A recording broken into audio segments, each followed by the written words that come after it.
Daily. Taste the Daily.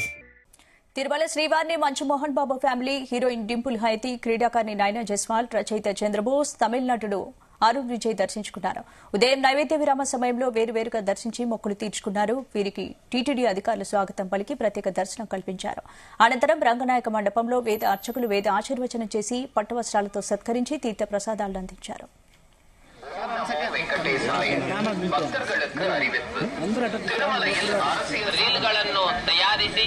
ಸಾಮಾಜಿಕ ಜಾಲತಾಣಗಳಲ್ಲಿ post ఈ సందర్భంగా తెలుగు ప్రజలకు మోహన్ బాబు, చంద్రబోస్, డింపుల్ హయతి సంక్రాంతి శుభాకాంక్షలు తెలిపారు. వెంకటేశ్వర స్వామిని దర్శించుకుంటే పాజిటివ్ ఎనర్జీ వస్తుందని నైనా జైస్వాల్ అన్నారు. స్వామివారి ఆశీస్సులు అందరి మీద ఉండాలని కోరుకున్నట్లు తెలిపారు. ప్రస్తుతానికి టోర్నమెంట్ నుంచి విరామం తీసుకుని అకాడమీపై ఫోకస్ చేస్తున్నానని తెలిపారు నైనా జైస్వాల్.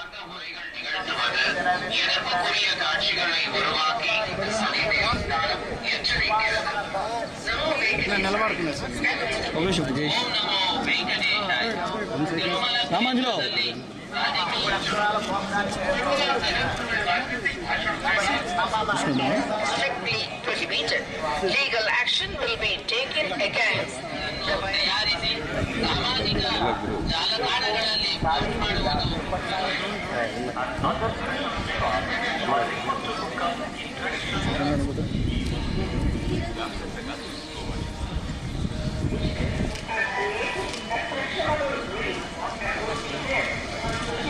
ನಿಷೇಧಿಸಲಾಗಿದೆ. ಉಲ್ಲಂಘಿಸಿದವರಿಗೆ ಕಾನೂನು ಕ್ರಮ ಕೈಗೊಳ್ಳಲಾಗಿದೆ. మరియు అభ్యంతరకరమైన రీల్ చేయడం ಭಕ್ತರುಗಳಿಗೆ ಅರಿವಿತ್ತು. ರೀಲ್ಗಳನ್ನು ತಯಾರಿಸಿ ಸಾಮಾಜಿಕ ಜಾಲತಾಣಗಳಲ್ಲಿ పోస్ట్ ಮಾಡುವುದು సోషల్ మీడియా. ప్రతిసారి తిరుమలకి వచ్చినప్పుడు ఏడుకొండలవాడ వెంకటరమణ గోవింద అని మనసారా పిలుస్తూ భక్తుల దైవ జయనాదాల నడుమ ఒక అలౌకికమైన ఆనందానుభూతి కలుగుతోంది. అండ్ భక్తులందరికీ నా వినపము మరియు సత్యం ఏమిటంటే, ఎవరి నుంచి ఏదైనా ఆశించితే అది మన ఆనందాన్ని చంపేస్తుంది. కానీ శ్రీవారిని స్మరిస్తే అది మనకు ధైర్యం, శౌర్యం, శక్తి, సామర్థ్యం, దృఢత్వం, పరాక్రమం, సత్తా, తేజస్సు మరియు మనోశాంతిని ఇస్తుంది. మరియు అదేవిధంగా జీవితంలో అనుకూల ప్రతికూల పరిస్థితులు రావడం సహజం. కొన్నిసార్లు మనం చూస్తే మనది కానిది ఎప్పుడు మనకు సొంతం కాదు, మరియు మనకు సొంతం అనేది ఎప్పుడు మనకు దూరం కాదు.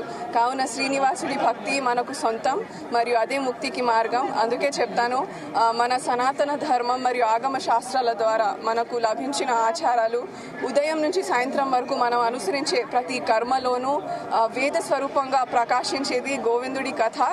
అందరికీ హ్యాపీ సంక్రాంతి. దర్శనం బాగా జరిగింది. మూవీ రిలీజ్ రేపు 13th ఉంది భోగికి. So waiting forward. Really happy. Sir, okay, second.